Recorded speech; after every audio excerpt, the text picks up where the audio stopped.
Hello friends, learn GS में आपका स्वागत है। आज हम पढ़ेंगे गुप्त राजवंश से संबंधित 50 वस्तुनिष्ठ प्रश्न। इसके पहले गुप्त राजवंश से संबंधित डिटेल में वीडियो चैनल पर डाला जा चुका है। अगर उसे नहीं देखे हैं तो इस वीडियो के डिस्क्रिप्शन में उसका लिंक दे दिया गया है, उसे ज़रूर देखें। चलिए देखते हैं पहला क्वेश्चन। गुप्त वंश की स्थापना किसके द्वारा किया गया था? तो गुप्त वंश की स्थापना श्रीगुप्त द्वारा 240 ईस्वी में किया गया था, परंतु गुप्त वंश के वास्तविक संस्थापक चंद्रगुप्त प्रथम को माना जाता है, जिनका कार्यकाल 319 से 335 ईस्वी था तथा चंद्रगुप्त प्रथम ने अपनी शक्ति बढ़ाने के लिए लिच्छवी राजकुमारी कुमार देवी से विवाह किया था। नेक्स्ट प्रश्न देखते हैं।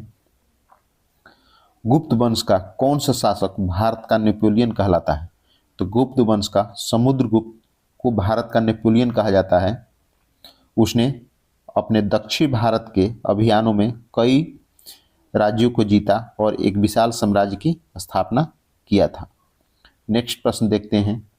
तीसरा प्रश्न, प्रसिद्ध प्रयाग प्रशस्ति किसके शासनकाल से संबंधित है? तो प्रसिद्ध प्रयाग प्रशस्ति समुद्रगुप्त शासक से संबंधित है, जिसके कवि हरिशेर द्वारा प्रयाग प्रशस्ति लिखा गया था और इसमें समुद्रगुप्त की विजयों और नीतियों का वर्णन है।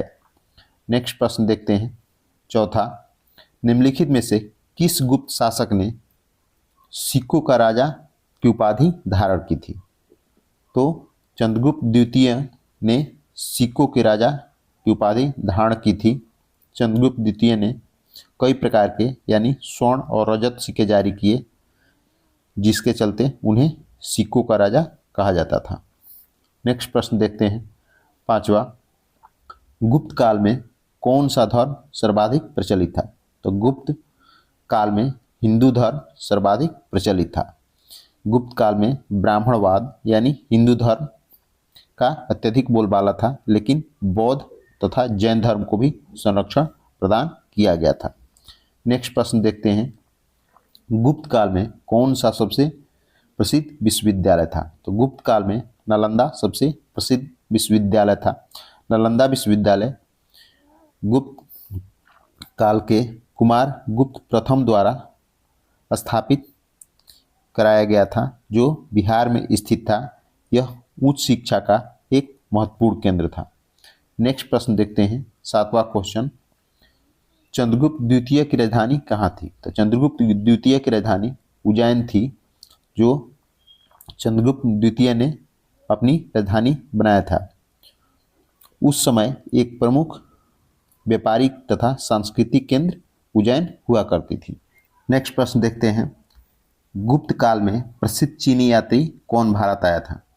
तो गुप्त काल में प्रसिद्ध चीनी यात्री फाहियान भारत आया था, जो चंद्रगुप्त द्वितीय के कार्यकाल में भारत आया था। नेक्स्ट प्रश्न देखते हैं। 9 नंबर, निम्नलिखित में से कौन सा गुप्त काल में बनाया गया प्रसिद्ध मंदिर है? तो दशावतार मंदिर देवगढ़, जो यूपी में स्थित है, गुप्त काल में बनाया गया प्रसिद्ध मंदिर है, जो वास्तुकला का एक प्रमुख उदाहरण है। नेक्स्ट प्रश्न देखते हैं। 10 नंबर, गुप्त काल के किस राजा ने हुड़ों के आक्रमण को रोका? तो गुप्त काल में स्कंदगुप्त ने हुड़ों के आक्रमण को रोका था तथा उन्हें पराजित भी किया था। नेक्स्ट प्रश्न देखते हैं। 11 नंबर, गुप्त काल को किस उपाधि से जाना जाता है? तो गुप्त काल को भारत का स्वर्ण युग के नाम से जाना जाता है। गुप्त काल को विज्ञान, कला, साहित्य और संस्कृति के उत्कर्ष के कारण भारत का स्वर्ण युग के नाम से जाना जाता है। नेक्स्ट प्रश्न देखते हैं। 12 नंबर, समुद्रगुप्त के दरबार में कौन सा प्रसिद्ध कवि थे? तो समुद्रगुप्त के दरबार में हरिशेर प्रसिद्ध कवि थे, जिनके द्वारा प्रयाग प्रशस्ति लिखी गई थी। नेक्स्ट प्रश्न देखते हैं। 13 नंबर, निम्नलिखित में से कौन गुप्त वंश का अंतिम शासक था? तो इनमें से विष्णुगुप्त जो है गुप्त वंश के अंतिम शासक था, जिनका शासनकाल 540 से 550 ईस्वी तक था। नेक्स्ट प्रश्न देखते हैं, गुप्त साम्राज्य का प्रमुख व्यापारिक केंद्र कौन था? तो गुप्त साम्राज्य का प्रमुख व्यापारिक केंद्र ताम्रलिप्ति था, जो एक व्यापारिक बंदरगाह था जहां से विदेशी व्यापार भी होता था। नेक्स्ट प्रश्न देखते हैं, गुप्त काल में किस धातु के सिक्के प्रचलित थे? तो गुप्त काल में चांदी और सोना के सिक्के प्रचलित थे,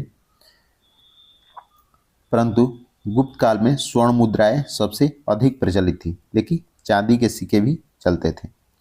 नेक्स्ट प्रश्न देखते हैं 16 नंबर, चंद्रगुप्त द्वितीय ने किस विदेशी आक्रमणकारी को हराया? तो चंद्रगुप्त द्वितीय द्वारा शकों को हराया गया था। यह पश्चिमी क्षत्रपों को हराकर गुजरात और मालवा को अपने साम्राज्य में मिला लिया था। नेक्स्ट प्रश्न देखते हैं 17 नंबर, गुप्त काल में चिकित्सा विज्ञान से संबंधित प्रसिद्ध ग्रंथ कौन सा था? तो गुप्त काल में चिकित्सा विज्ञान से संबंधित प्रमुख ग्रंथ सुश्रुत संहिता था, जिसमें शल्य चिकित्सा यानी सर्जरी का वर्णन था।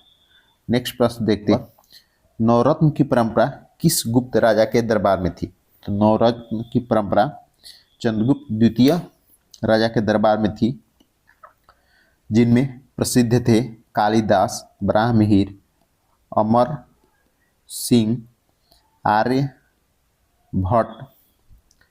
नेक्स्ट प्रश्न देखते हैं 19 नंबर, कौटिल्य अर्थशास्त्र किस काल में पुनः प्रचलित हुई? तो कौटिल्य का अर्थशास्त्र पुनः गुप्त काल में प्रचलित हुई, लेकिन कौटिल्य का अर्थशास्त्र मौर्य काल में लिखा गया था।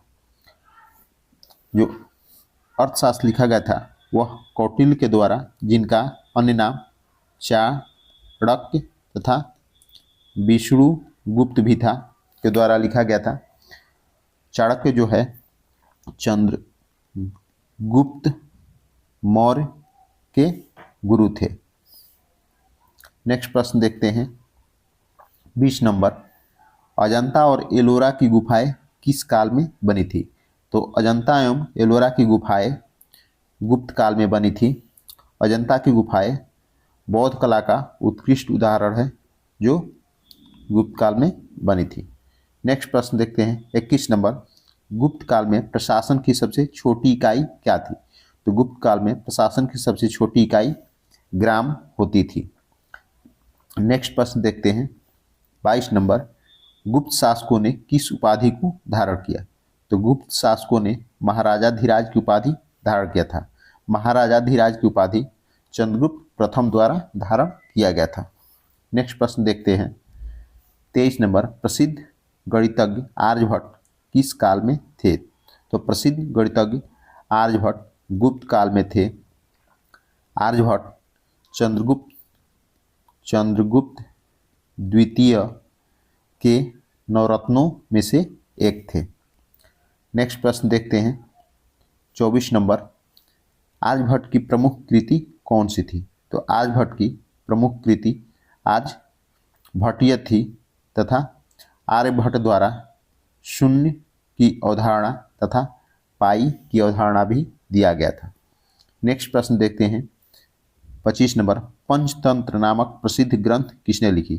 तो पंचतंत्र नामक प्रसिद्ध ग्रंथ विष्णु शर्मा द्वारा लिखा गया था। नेक्स्ट प्रश्न देखते हैं 26 नंबर, गुप्त काल में भूमि कर को क्या कहा जाता था? तो गुप्त काल में भूमि कर को भाग कहा जाता था। नेक्स्ट प्रश्न देखते हैं 27 नंबर, गुप्त शासकों की राजकीय भाषा कौन सी थी? तो गुप्त शासकों की राजकीय भाषा संस्कृत हुआ करती थी। नेक्स्ट प्रश्न देखते हैं 28 नंबर, गुप्त काल में किस धातु की मूर्ति प्रसिद्ध थी? तो गुप्त काल में कांस्य धातु की मूर्तियां प्रसिद्ध थी। नेक्स्ट प्रश्न देखते हैं 29 नंबर, कामसूत्र ग्रंथ के लेखक कौन थे? तो कामसूत्र ग्रंथ के लेखक वत्स्यायन थे, यानी वत्स्यायन द्वारा कामसूत्र लिखा गया था। नेक्स्ट प्रश्न, गुप्त प्रशासन में संधि विग्रहिक का क्या कार्य था? तो गुप्त शासन में संधि विग्रहिक युद्ध और शांति मामलों के मंत्री हुआ करता था। नेक्स्ट प्रश्न देखते हैं 32 नंबर, गुप्त काल में ग्राम प्रशासन का प्रमुख अधिकारी कौन होता था? तो गुप्त काल में ग्राम प्रशासन की प्रमुख अधिकारी ग्रामिक हुआ करता था। नेक्स्ट प्रश्न देखते हैं 33 नंबर, गुप्त काल में प्रशासनिक इकाइयों को किस नाम से जाना जाता था? तो गुप्त काल में प्रशासनिक इकाइयों को भुक्ति, बिशप और ग्राम के नाम से जाना जाता था। नेक्स्ट प्रश्न देखते हैं 34 नंबर, गुप्त शासन प्रणाली किससे प्रभावित थी? तो गुप्त शासन प्रणाली मौर्य प्रशासन से प्रभावित थी। नेक्स्ट प्रश्न देखते हैं 35 नंबर, गुप्त काल में न्यायिक प्रमुख को क्या कहा जाता था? तो गुप्त काल में न्यायिक प्रमुख को धर्मस्थीय के नाम से जाना जाता था। 36 नंबर, गुप्त काल में समाज कितने वर्णों में विभाजित था? तो गुप्त काल में समाज 4 वर्णों में विभाजित था, जिसमें ब्राह्मण, क्षत्रिय, वैश्य तथा शूद्र हुआ करते थे। नेक्स्ट प्रश्न देखते हैं 37 नंबर, गुप्त काल में किस सामाजिक संस्था का महत्व बढ़ा? तो गुप्त काल में ब्राह्मण सामाजिक संस्था का महत्व बढ़ चुका था। नेक्स्ट प्रश्न देखते हैं, गुप्त काल में महिलाओं की स्थिति कैसी थी? तो गुप्त काल में महिलाओं की स्थिति सम्मानित लेकिन सीमित अधिकारों वाली थी। नेक्स्ट प्रश्न देखते हैं 39 नंबर, गुप्त काल में कौन सा धर्म सर्वाधिक प्रभावशाली था? तो गुप्त काल में हिंदू धर्म सर्वाधिक प्रभावशाली हुआ करता था। नेक्स्ट प्रश्न देखते हैं 40 नंबर, गुप्त काल में किस विवाह प्रथा का प्रचलन था? तो गुप्त काल में बाल विवाह प्रथा का प्रचलन था। नेक्स्ट प्रश्न देखते हैं 41 नंबर, गुप्त काल की प्रमुख आर्थिक विशेषता क्या थी? तो गुप्त काल की प्रमुख आर्थिक विशेषता कृषि पर आधारित अर्थव्यवस्था हुआ करती थी। नेक्स्ट प्रश्न देखते हैं 42 नंबर, गुप्त काल में प्रमुख व्यापारिक बंदरगाह कौन सा था? तो गुप्त काल में प्रमुख व्यापारिक बंदरगाह ताम्रलिप्ति था। नेक्स्ट प्रश्न देखते हैं 43 नंबर, गुप्त काल में किस धातु का सबसे अधिक उपयोग था? तो गुप्त काल में सर्वाधिक धातु उपयोग होने वाला सोना था। नेक्स्ट प्रश्न देखते हैं 44 नंबर, गुप्त काल में व्यापार किसके साथ अधिक होता था? तो गुप्त काल में रोम और दक्षिण पूर्व एशिया के साथ व्यापार सर्वाधिक होता था। 45 नंबर देखते हैं, गुप्त काल में करों का प्रमुख स्रोत क्या था? तो गुप्त काल में करों का प्रमुख स्रोत भूमि कर हुआ करता था। नेक्स्ट प्रश्न देखते हैं 46 नंबर, गुप्त काल की प्रमुख स्थापत्य शैली कौन सी थी? तो गुप्त काल की प्रमुख स्थापत्य शैली नागर शैली हुआ करती थी। नेक्स्ट प्रश्न देखते हैं 47 नंबर, गुप्त काल में किस प्रकार की मूर्ति प्रसिद्ध थी? तो गुप्त काल में मथुरा और नागर शैली की मूर्तिकला प्रसिद्ध थी। नेक्स्ट प्रश्न देखते हैं 48 नंबर, गुप्त काल की प्रसिद्ध चित्रकला किस गुफा में देखी जा सकती है? तो गुप्त काल की प्रसिद्ध चित्रकला अजंता की गुफा में देखी जा सकती है। नेक्स्ट प्रश्न देखते हैं 49 नंबर, गुप्त काल के प्रसिद्ध मंदिरों में से कौन सा उत्तर प्रदेश में स्थित है? तो गुप्त काल के प्रसिद्ध मंदिरों में दशावतार मंदिर देवगढ़ जो है उत्तर प्रदेश में स्थित है। अब लास्ट प्रश्न देखते हैं 50 नंबर, गुप्त काल में किस ग्रंथ की रचना हुई जो संस्कृत नाटक साहित्य का उत्कृष्ट उदाहरण है? तो गुप्त काल में अभिज्ञान शकुंतलम कालिदास द्वारा लिखा गया था, जो संस्कृत नाटक साहित्य का उत्कृष्ट उदाहरण है।